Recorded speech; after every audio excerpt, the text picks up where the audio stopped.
Kindly settle down. We are starting the press conference. Sir, can we start? Oh, yes.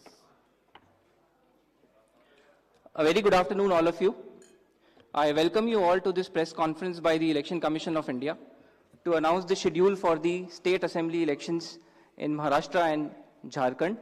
We have with us on the dais Honorable Chief Election Commissioner Shri Rajiv Kumar ji, Honorable Election Commissioners Shri Gyanesh Kumar ji and Dr. Sukhbir Singh Sandhu ji. We also have with us on dais Senior Deputy Election Commissioners and Deputy Election Commissioners of the Election Commission of India. I am Anuj Chandak, Joint Director Media for the Election Commission. The format of the press conference will be as follows. There will be a brief address by the Honorable CEC along with a very informative presentation. The copy of presentation will be shared with you along with the press note and all of the details after the press conference conclude. After the address by Honorable CEC, we will be having a question and answer session. I would request all of you to kindly raise your hand and the mic will come to you. Kindly introduce yourself, your name and organization and ask your question. Thank you so much. Now I would request Honorable CEC to kindly address the media. माननीय निर्वाचन आयोग Shri Gyanesh Kumar ji on my right side, निर्वाचन आयोग doctor Sukhbir Singh ji Sandhu on my left, आयोग के वरिष्ठ अधिकारीगण और मीडिया के सभी फ्रेंड्स और इस प्रेस कॉन्फ्रेंस में जुड़े हुए सभी हमारे वोटर्स, आप सबका इस प्रेस वार्ता में स्वागत है.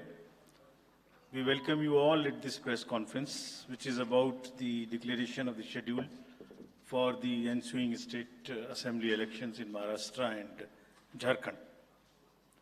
Friends, मैं इस वार्ता को शुरू करने से पहले चुनाव आयोग की तरफ से और आपके माध्यम से सर्वप्रथम हरियाणा और जम्मू कश्मीर के सभी मतदाताओं को, वोटर्स को चुनाव में बहुत ही सशक्त दमदार पार्टिसिपेशन के लिए मुबारकबाद देना चाहता हूं, धन्यवाद करना चाहता हूं. जम्मू कश्मीर की आवाम ने जमहूरियत के जश्न को ऐतिहासिक बना दिया. भारी संख्या में पार्टिसिपेट कर अपने जमहूरी हक का शानदार उपयोग किया और जिसने लोकतंत्र की मजबूत नींव रखी है. दुनिया में सबसे बड़े लोकतंत्र के रूप में भारत हर चुनाव में गोल्ड स्टैंडर्ड्स तय कर रहा है, रिकॉर्ड बना रहा है.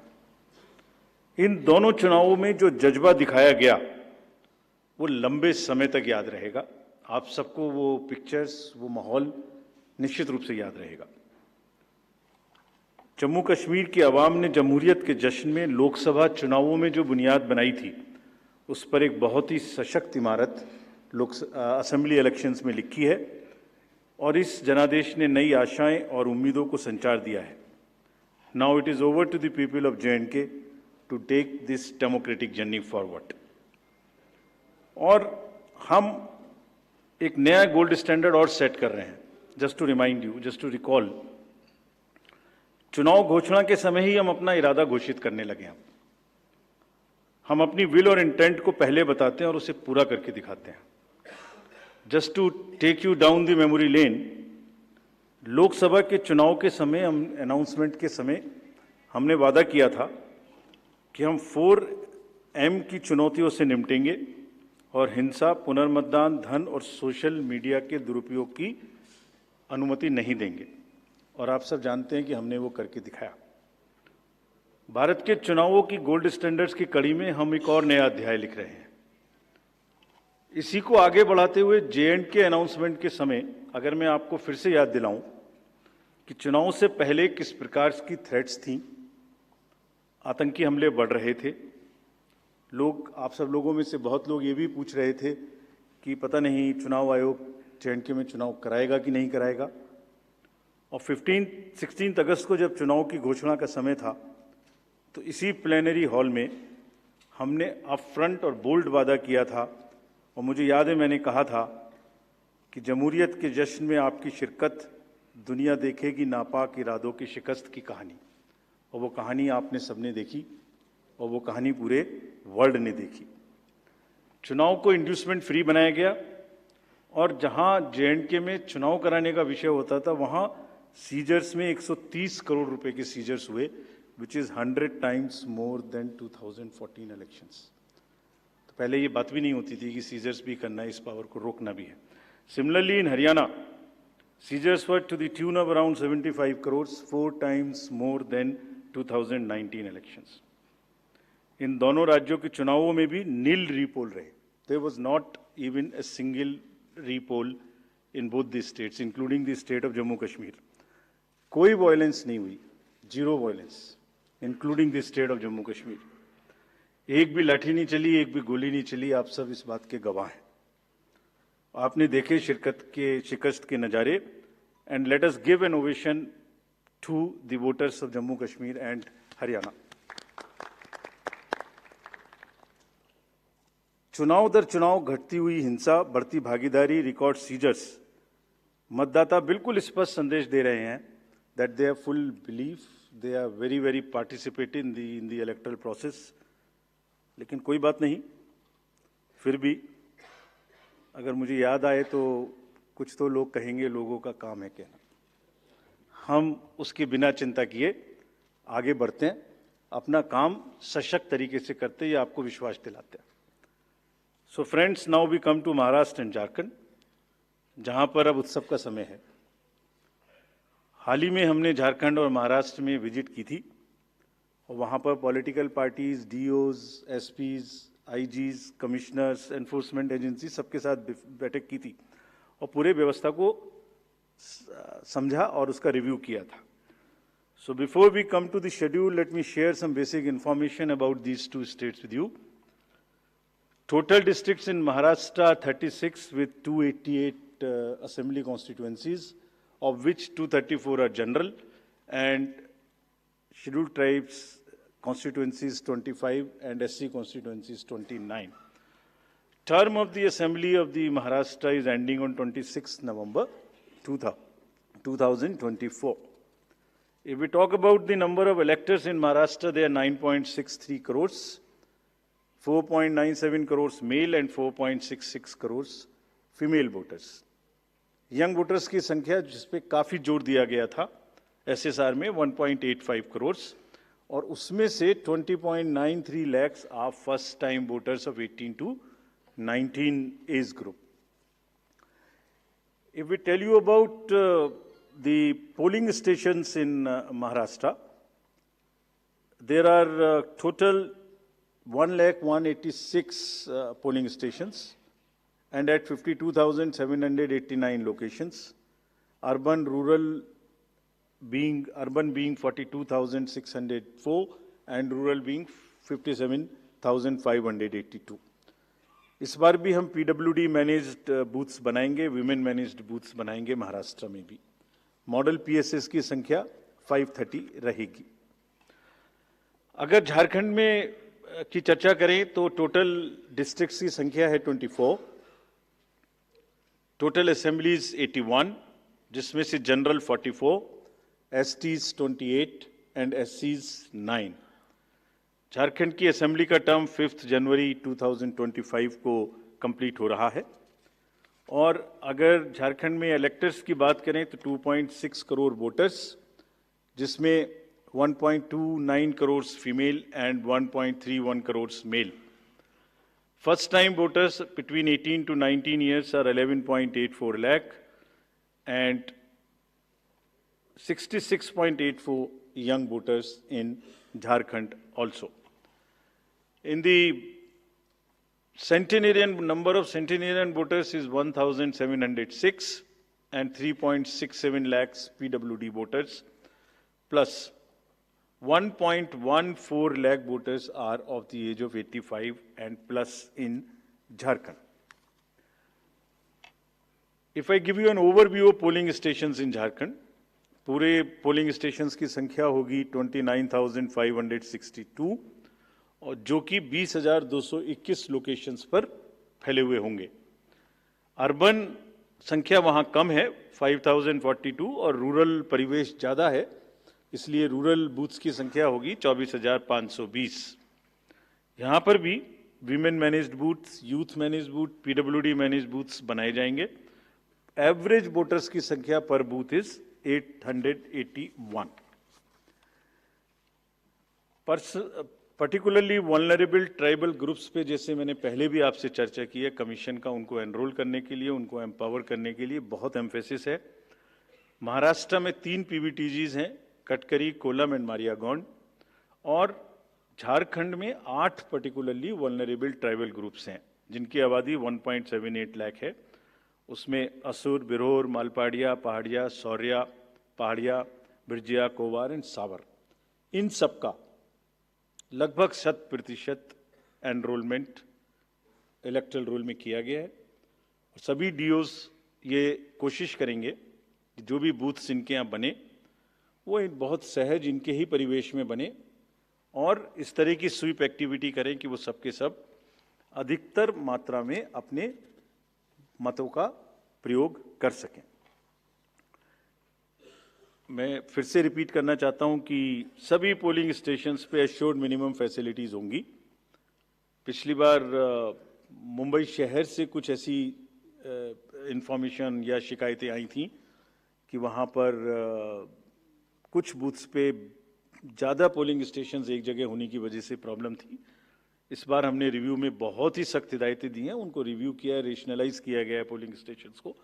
तो हम उम्मीद करते हैं डीओज विल वर्क, और वहाँ इस बार म्युनिसिपल कमिश्नर मुंबई को डीओ भी घोषित किया गया है ताकि जितने रिसोर्सेज उनके पास हैं उन सबको वो उसमें इस्तेमाल कर सकें। एक और व्यवस्था की गई है जो हम पीछे से कोशिश कर रहे थे, अब हमने उसकी इंस्ट्रक्शंस भी इशू कर दिए हैं कि पोलिंग लाइन जब लगती है तो उसमें लाइन के बीच में भी थोड़ी कुर्सियां या बेंच लगाएं, ताकि अगर आधा घंटा लग रहा है तो बीच बीच में कहीं ना कहीं 5-7-10 मिनट के बाद आप 2-3 मिनट के लिए बैठ जाएं तो थोड़ा अच्छा लगता है, मतलब थकान थोड़ी कम महसूस होती है, खासतौर से बुजुर्ग लोगों को। तो ये व्यवस्था भी सब पोलिंग स्टेशंस पे रहेगी।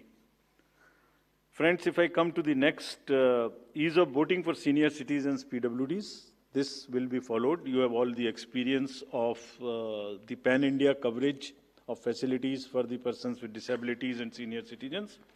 हर senior citizen जो 85 years से ऊपर हैं, उनको घर से वोट देने की सुविधा उपलब्ध रहेगी।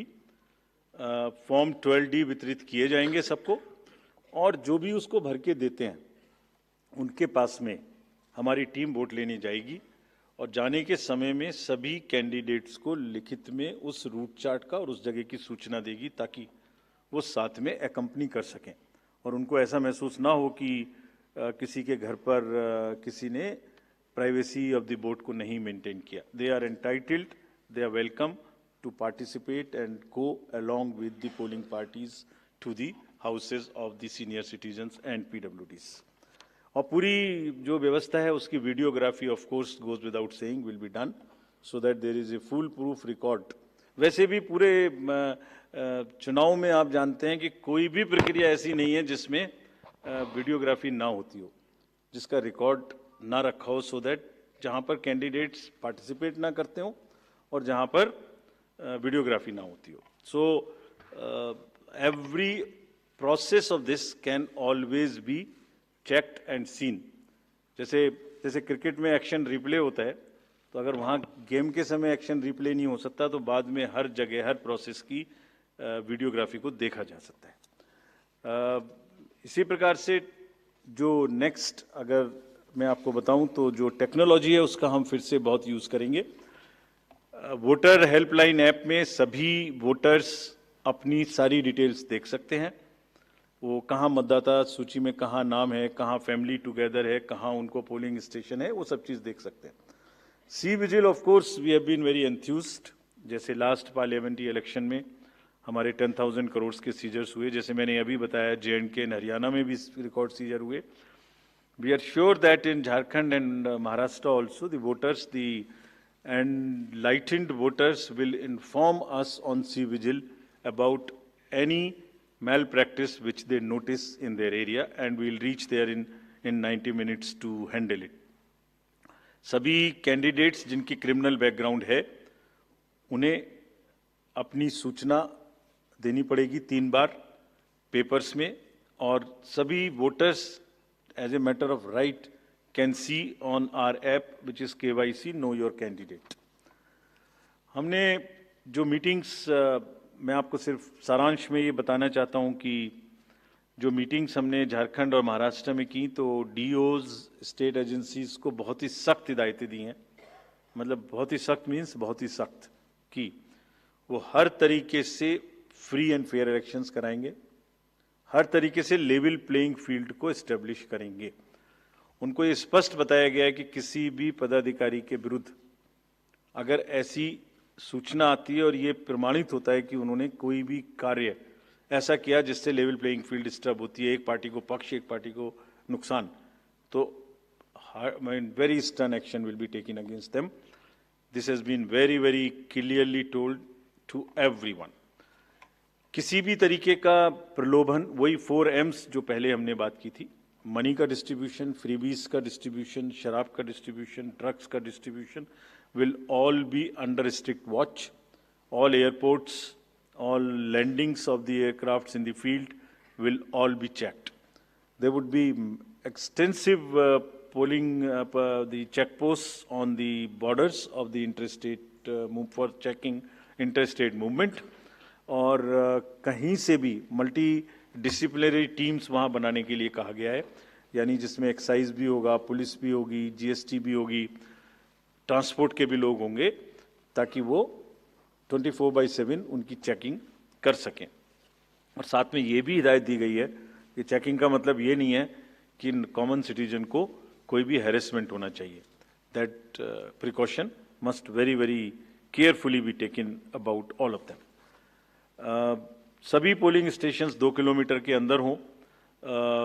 किसी भी कंट्रोल रूम्स की स्थापना होगी हर डिस्ट्रिक्ट में, so that they can handle the social media narratives if there is anything which is wrongly being conveyed. ये सब का सब वहाँ पर निश्चित रूप से व्यवस्था होगी। सारांश में, if I summarize everything before coming to schedule, I would like to say that चुनाव लोकतंत्र का ऐसा त्योहार है और ऐसा उत्सव और पर्व है जिसमें सभी वोटर्स की भागीदारी बिल्कुल आवश्यक है, वांछनीय है, आवश्यक है, रिक्वेस्टेड है। We appeal to everyone to come and vote in large numbers in these elections also. साथ ही सभी राजनीतिक दल, सभी कैंडिडेट्स से भी अनुरोध है कि पूरे नियमों का पालन करते हुए कैंपेनिंग के दौरान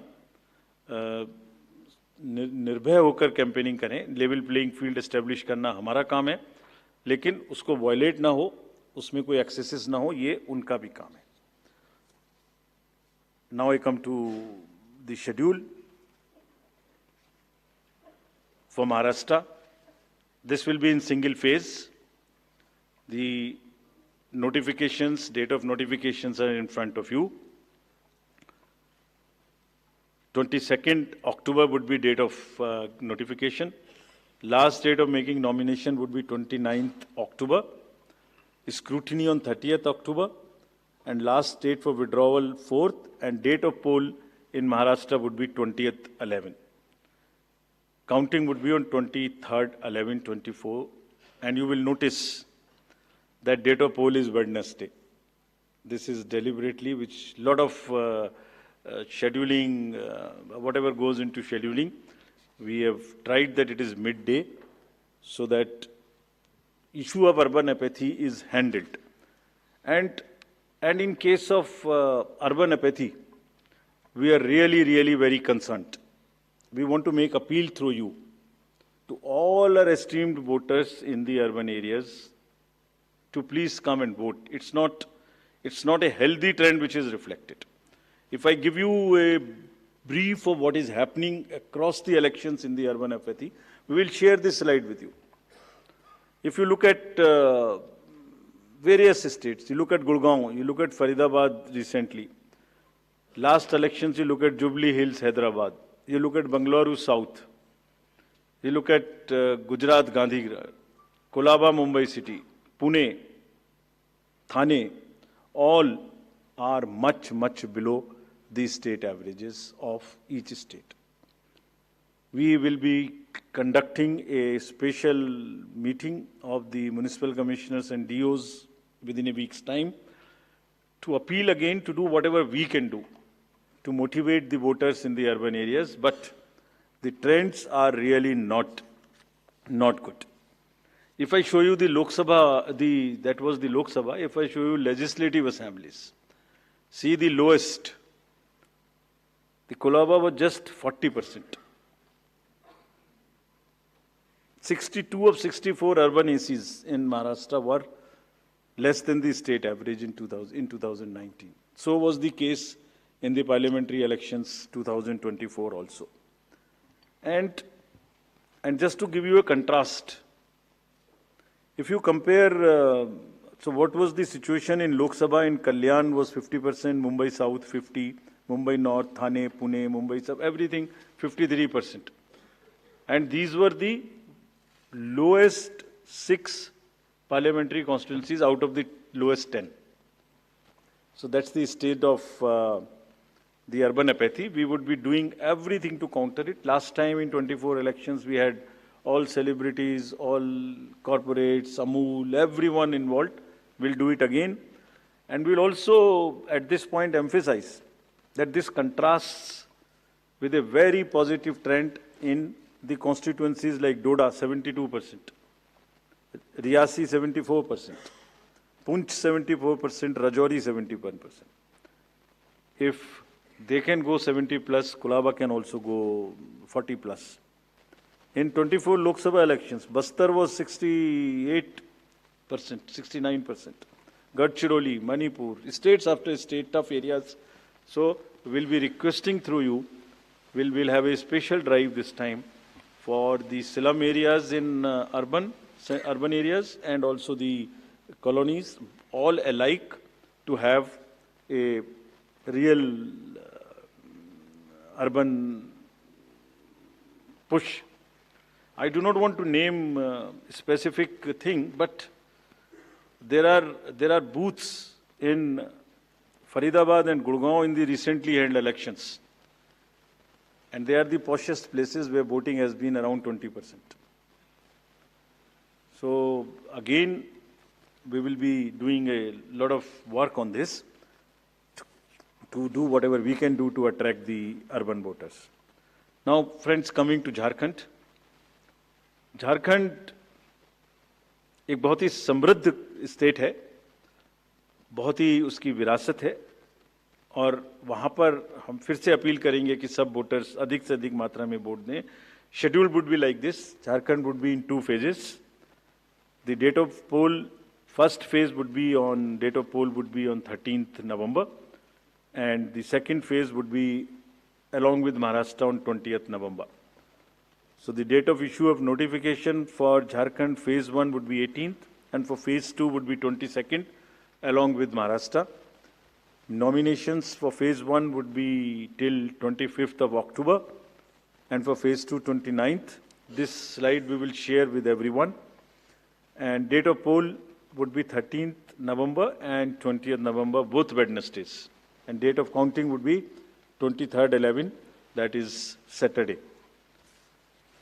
With this, we end our presentation with the request that through you, that all the voters of Jharkhand and Maharashtra कृपया बाहर आइए, कृपया वोट करिए.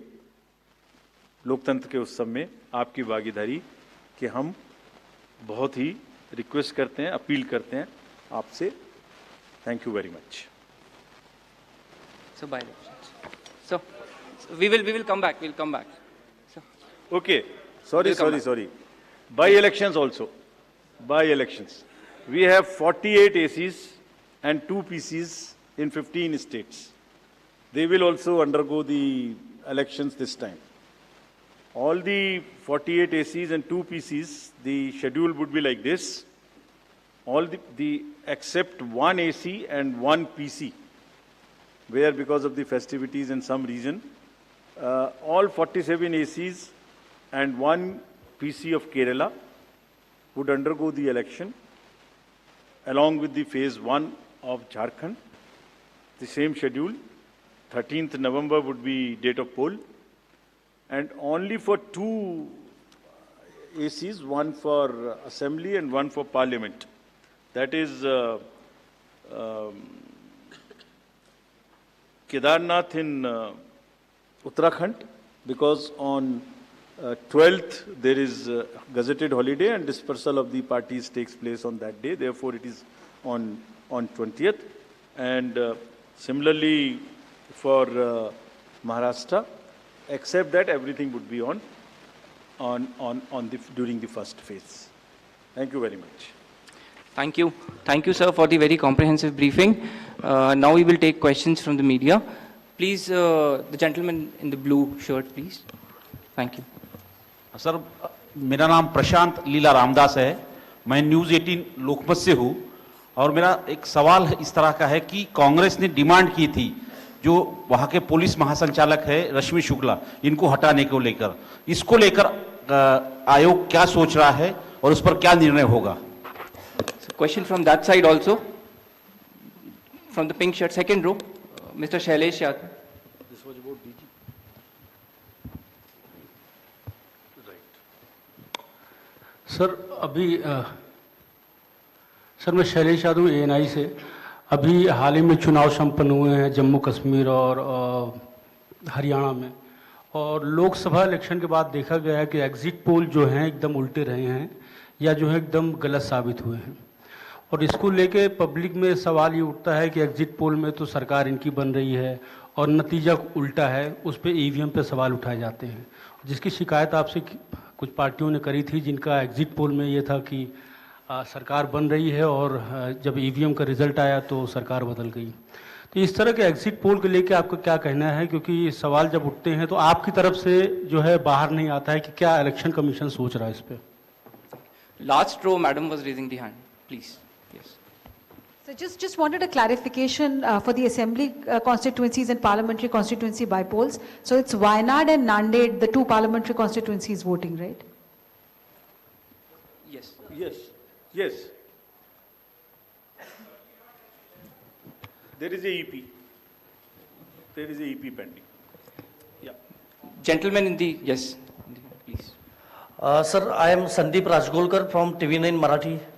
मेरा सवाल ये है, जो अभी जो सरकार में जो पॉलिटिकल पार्टीज है उनको अब मिले, अपोजिशन को भी मिले, उन्होंने मांग की थी, जो पार्टी अभी सरकार में है उन्होंने मांग की थी कि एक फेज में ही वोटिंग हो, और अपोजिशन ने तब टीका पर की थी उन पर कि 2 या 3 फेज में होना चाहिए। तो उनकी मांग थी इसलिए किया क्योंकि छोटा हो के भी झारखंड में वहां पे 2 फेज है और महाराष्ट्र में 1 ही फेज है। We have gentlemen in the first row, please. Good evening sir. सामने सर। मोहित दुबे न्यूज़ नेशन से हूं सर मैं। मेरा सवाल ये है कि EVM को लेके पहले भी आपने बयान दिया है, लेकिन एक बार फिर से EVM को लेके शिकायतें विपक्षी दलों ने हरियाणा को लेके की है, बैटरी को लेके शिकायत की गई है। तो आप हमेशा ये कहते रहे कि निष्पक्षता के साथ हम चुनाव करवाते रहें, तो ऐसे लोगों को आप क्या जवाब देंगे, ऐसे लोगों को आप क्या कहेंगे जो EVM को लेके आपसे शिकायत करते हैं और इस बार बैटरी को लेके शिकायत की गई है? तो पहले इतने प्रश्न जवाब दे देता हूँ। पहला प्रश्न था DG महाराष्ट्र के बारे में। So DG's appointment in any state is governed by the procedure where the name of the senior most officers are sent to the UPSC. UPSC selects the person, and there is a Honorable Supreme Court decision on this in Prakash Singh's case. The entire issue of this will be handled as per the legal pronouncements governing the subject. This name has been cleared by UPSC, but however, exactly what has been dictated, what has been ordered in this Honorable Supreme Court's order, this case will be handled according to that. Somebody asked about 2 phases in Jharkhand and 1 phase in Maharashtra. Do you remember how many phases were in Jharkhand last time? 5. And now you are asking about 2 also. There are factors in Jharkhand which are about the Naxal areas and others. There are concerns, therefore there are 2. And Maharashtra was 1, which is 1. Exit polls. Actually, I didn't want to touch this subject, but since you are asking.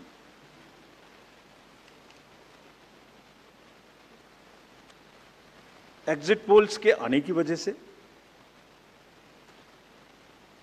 Exit polls के एक expectation set करने की वजह से एक बहुत बड़ा,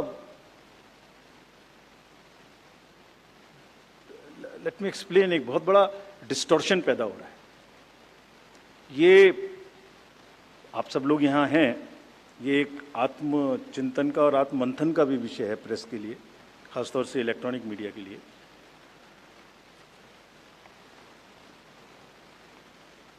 पिछले कुछ इलेक्शन से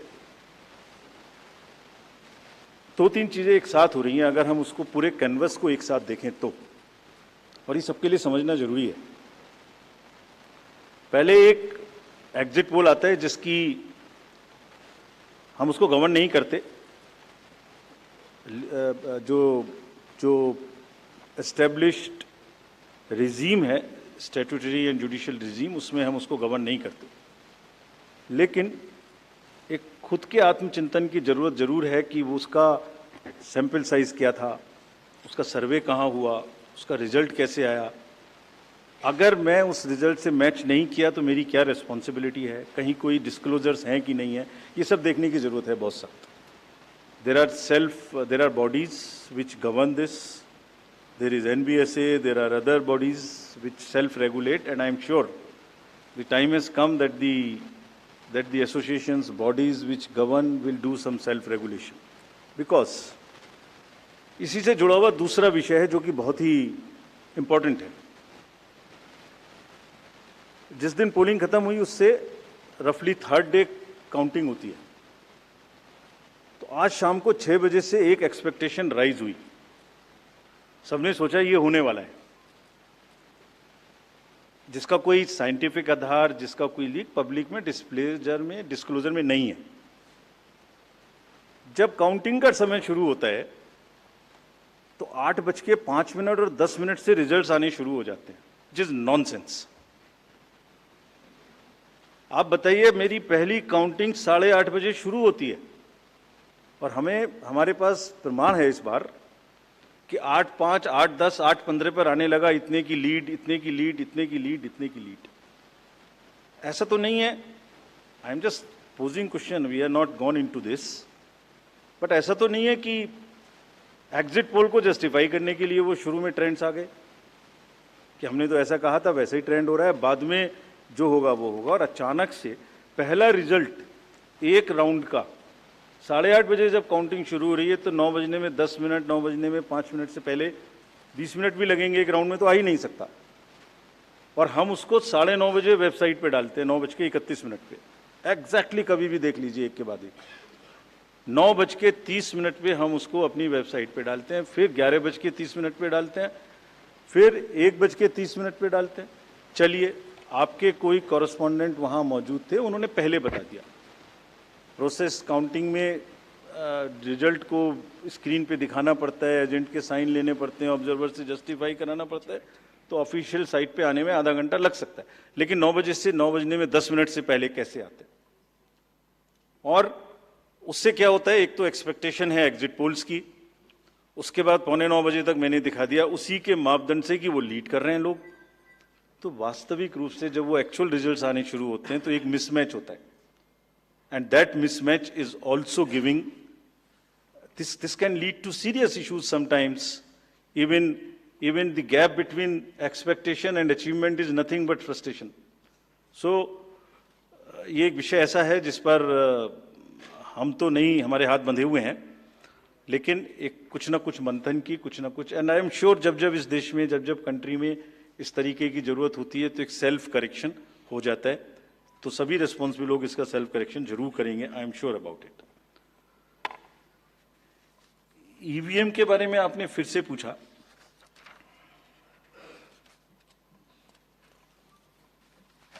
बहुत बार मैं बता चुका हूं आपको, थोड़ा समय लगेगा तो फिर से बता देता हूं। 6 महीने, लगभग 5-6 महीने फर्स्ट एफएलसी शुरू होती है ईवीएम की। मैं 2 बात बता रहा हूं, बस मोटी सी 2 बात, बाकी सब आपको मालूम है। वो टेम्पर नहीं हो सकती, उसमें कोई कनेक्शन नहीं हो सकता। अभी लोग पूछते हैं जब पेजर से उड़ा देते हैं तो ईवीएम को कैसे हैक नहीं कर सकते, ये भी पूछते हैं। जब कोई किसी कंट्री में पेजर से उड़ा दिया तो ईवीएम हैक हो जाएगी। अरे भाई, पेजर कनेक्टेड होता है, ईवीएम कनेक्टेड नहीं होती। एनीवे, दो बात मोटी मैं आपको बताता हूं, बहुत मोटी। 5-6 महीने पहले एफएलसी होती है, first level checking of the EVMs, और मेरे पास में एक पूरा रिकॉर्ड है। ये हम जो भी ईवीएम की शिकायतें बाय द वे आई हैं, वो हमारे पास 20 शिकायतें आई हैं। हर 20 शिकायत का हम इंडिविजुअल जवाब देंगे, फैक्ट बाय फैक्ट। तो इसमें कोई डाउट नहीं है। We will convey to each candidate to assure, this is our duty.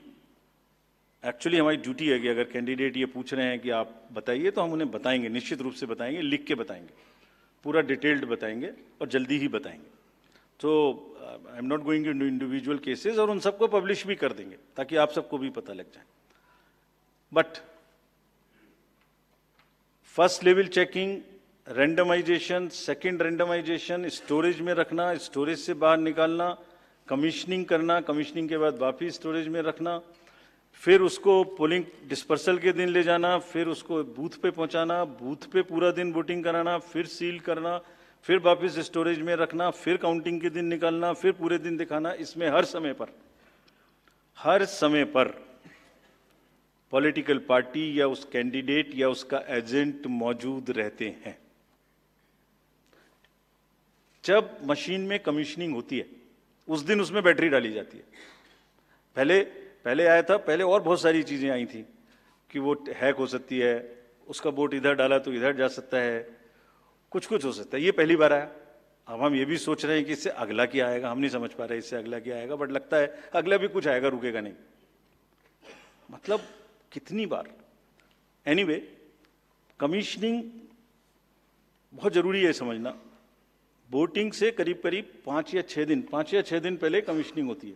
5-6 दिन पहले उस दिन मशीन में सिंबल पड़ते हैं। तो अब मशीन में अभी तक नई बैटरी उस दिन एक डाली जाती है, और सील करके उस बैटरी पे भी कैंडिडेट के एजेंट्स के दस्तखत होते हैं। छोड़िए, मशीन पे तो होंगे ही होंगे, हमें भी नहीं पता, हमने भी पता नहीं कब बनाया था ये नियम, हमारे काम आ रहा है अभी कि वो बैटरी पर भी एजेंट के दस्तखत हो।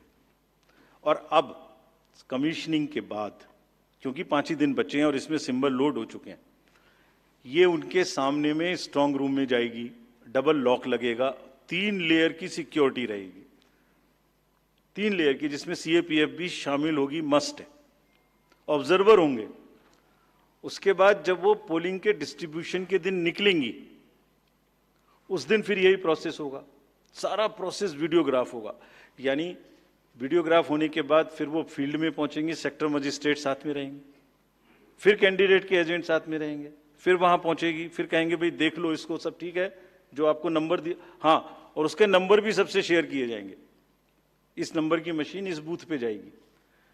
फिर जब वो बूथ पे पहुंच गई तो कहें भाई मिला लो आप, उसी नंबर की है कि नहीं है, वोट भी डाल के देख लो 50 कि ठीक है कि नहीं है। किसी ने 50 डाले, किसी ने 20 डाले, किसी ने कहा नहीं हमें ठीक है, हम नहीं डालेंगे।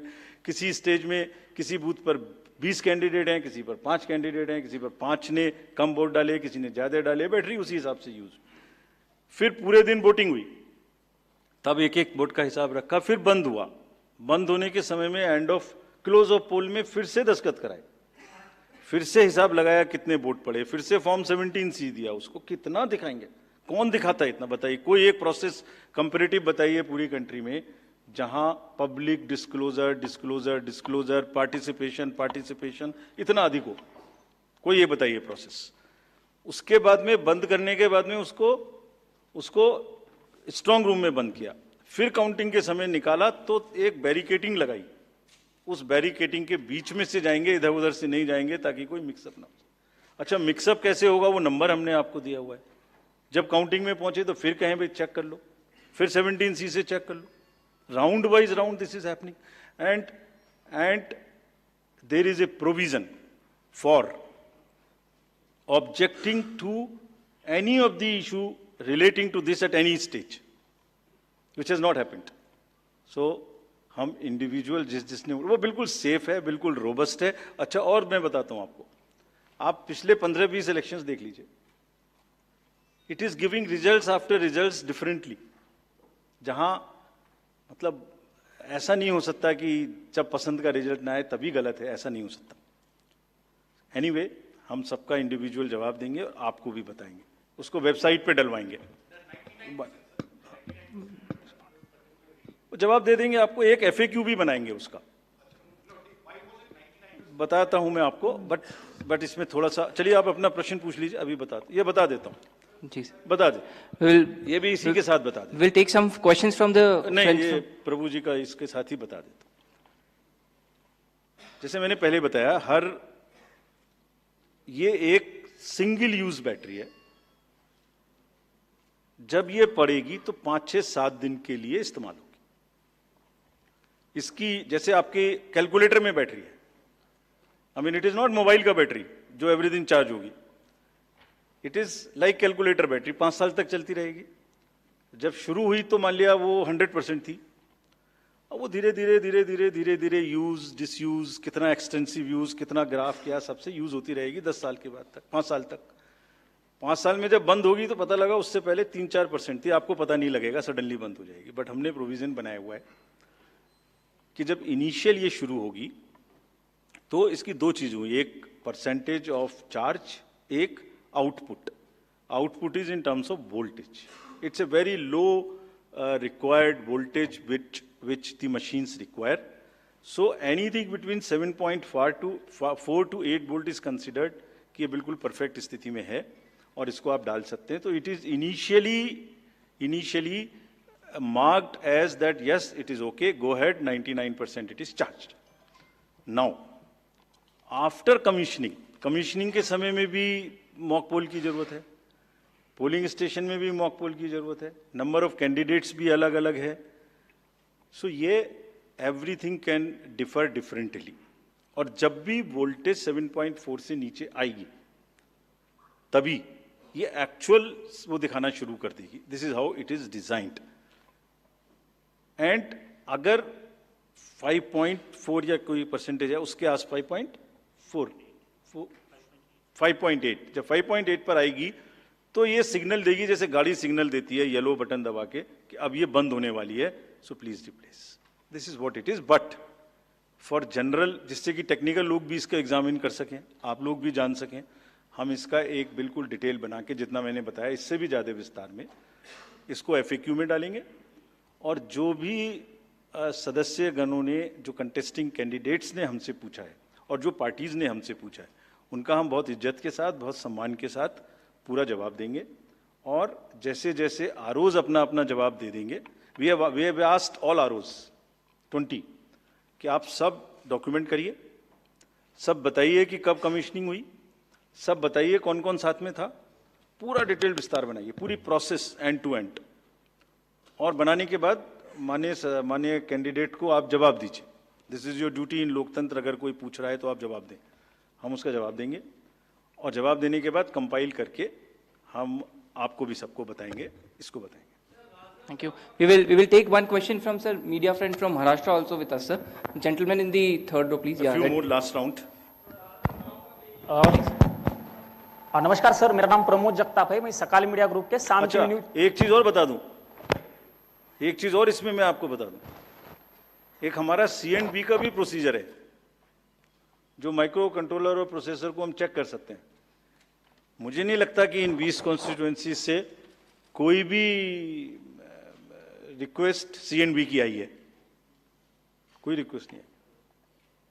सो anyway we will give specific replies of all this. Yes please. हाँ सर, मेरा नाम प्रमोद जगताप है, मैं सकाल मीडिया ग्रुप के शाम टीवी न्यूज चैनल से हूँ। मेरा सवाल जो है वो सिंबल को लेके, महाराष्ट्र में एनसीपी के 2 गुट होने के बाद तुतारी और ट्रम्पेट, तुतारी जो है शरद पवार की पार्टी को दे दिया, लेकिन लोकसभा चुनाव में ट्रम्पेट जो है वो भी सिंबल कोई इंडिपेंडेंट कैंडिडेट को दे दिया था।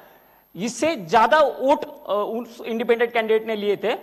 शरद पवार के एनसीपी का ऐसा कहना है कि ये सिंबल जो है वो फ्रीज करना चाहिए। महाराष्ट्र के स्टेट इलेक्शन कमीशन ने स्थानिक स्वराज्य संस्था के जो चुनाव है उसमें वो फ्रीज किया है, लेकिन केंद्रीय चुनाव ने अभी तक उसके ऊपर कोई डिसीजन नहीं लिया। तो आप उसको लेके कोई आपकी एसओपी बनाने वाले हो, वो सिंबल अभी फ्रीज करने वाले हैं, निम्न उसके का जरा सविस्तर बताइए please. Gentleman in this side, pink. Rajiv sir, मैं आनंद कुमार सिंह हूं, न्यूज़ इंडिया न्यूज़ चैनल से। सर, मेरा एक सवाल आपसे है।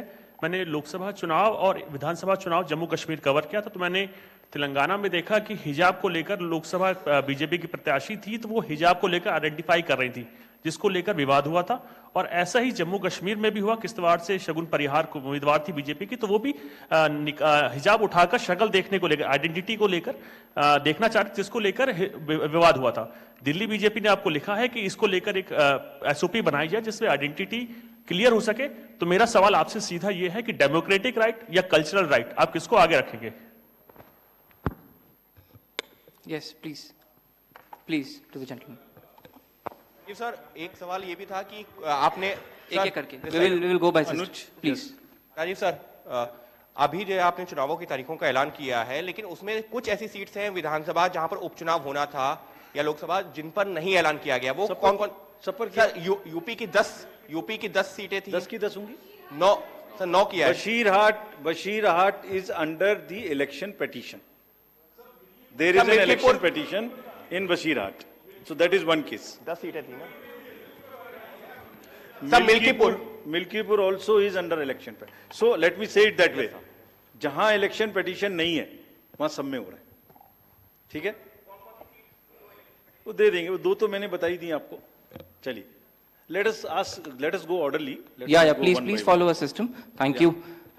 One, gentleman in two more. this row. Green. Two last questions, please. Sir, this is Nishant Azad from Organizer English Weekly. My question is that misuse of AI and deepfakes is increasing. So, what are the steps Election Commission is taking to deal with this issue? Good question. Sir, अभी मुंबई जैसे बड़े शहर में जिस तरीके से दिन दहाड़े मर्डर हुआ, महाराष्ट्र में जिस तरह से लगातार घटनाएं बढ़ी हैं अपराध की, इसको लेकर बहुत ज्यादा चिंताएं हैं, बहुत सारी बैठकें भी हुई हैं। इसको लेकर किस तरीके से चुनाव आयोग ने इससे पहले हालांकि बैठक की थी, अब किस तरह से तैयारियां की जा रही हैं ताकि खास करके शहरी इलाकों में जहां पर आप वोटिंग परसेंटेज वैसे भी कम देख रहे हैं, बांद्रा का इलाका हो, जुहू वर्सोवा, कैसे लोगों में कानून और व्यवस्था के लिए लोगों के मन में विश्वास पैदा करेंगे ताकि लोग वोटिंग के लिए ज्यादा से ज्यादा निकलें? Thank you. We will take one more question, sir. Let him answer. Let him answer. Let me answer these questions first. About this symbol, first question is about the symbol of the NCP. NCP का जो symbol है, man blowing turi. So, उसमें हमारे पास में 2 request आई थी NCP SP से. एक तो ये आई थी कि उनको जब हमने रिकॉग्नाइज कर लिया है जे स्टेट पार्टी, तो उन्हें हम कंट्रीब्यूशंस रिसीव करने की भी स्वीकृति दें. और दूसरी रिक्वेस्ट आई थी कि उनको जो उनका सिंबल है वो प्रोमिनेंट नहीं है, वो जब वोटिंग मशीन के बैलेट यूनिट के अंदर में छोटा दिखाई देता है, तो उसका रेशियो ऐसे चेंज कर दीजिए कि वो स्पष्ट से मैन ब्लोइंग तुरी दिखाई देने लगे. और दूसरी रिक्वेस्ट एक और भी साथ में थी कि उस जैसा एक कोई ट्रम्पेट है उसको हटा दीजिए. 3 रिक्वेस्ट थी. सो पहली रिक्वेस्ट हमने उनकी मान ली.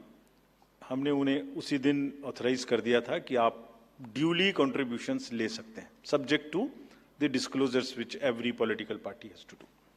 सेकेंडली, हमने उनको लिखित में ये भी छूट दी थी कि आप खुद हमें बताइए कि आप अपने सिंबल को, मैन ब्लोइंग तुरी को किस तरीके से बैलेट यूनिट में दिखाना चाहेंगे.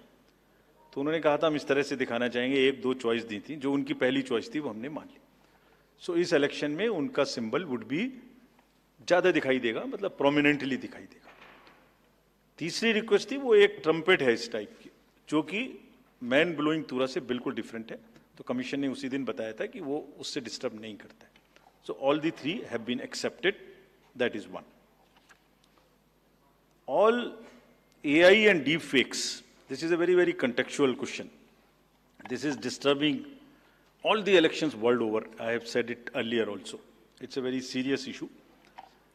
हमने इसके लिए 2-3 चीजें की हैं, और आपने अगर 24 पार्लियामेंट्री इलेक्शन में देखा होगा, सो ऐसी घटनाएं हम रोक पाने में सक्षम हुए थे कि किसी की फोटो किसी के साथ लगा दी, किसी की आवाज किसी के साथ मिला दी. इस तरीके के बहुत possible AI related nuances nuisance हो सकती थी, we were able to control it essentially through the control rooms which have been set up, social media teams which have been set up in all the districts I am saying, and in police headquarters to monitor continuously anything which is fake and take corrective action immediately. This has led to, in some cases, takedown, some cases blockade, and in some cases even criminal action wherever it was warranted. कुछ लोग हैं जो अभी भी एकदम झूठ narrative किसी ना किसी तरीके से चलाते हैं.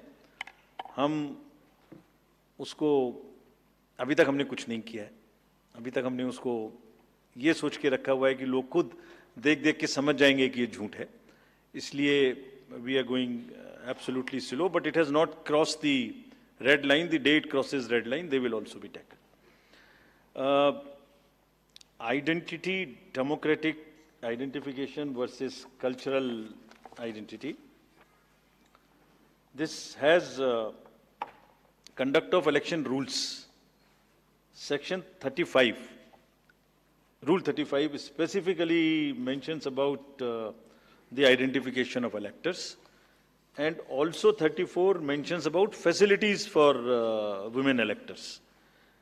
Exactly in दो provisions के तहत identification का कार्य जो कि rules में provided है उसी हिसाब से किया जाएगा, but with full regard and respect to the cultural aspects of the entire issue, which are prevalent in many states, which are prevalent in Rajasthan, which are prevalent in many, many parts of the country.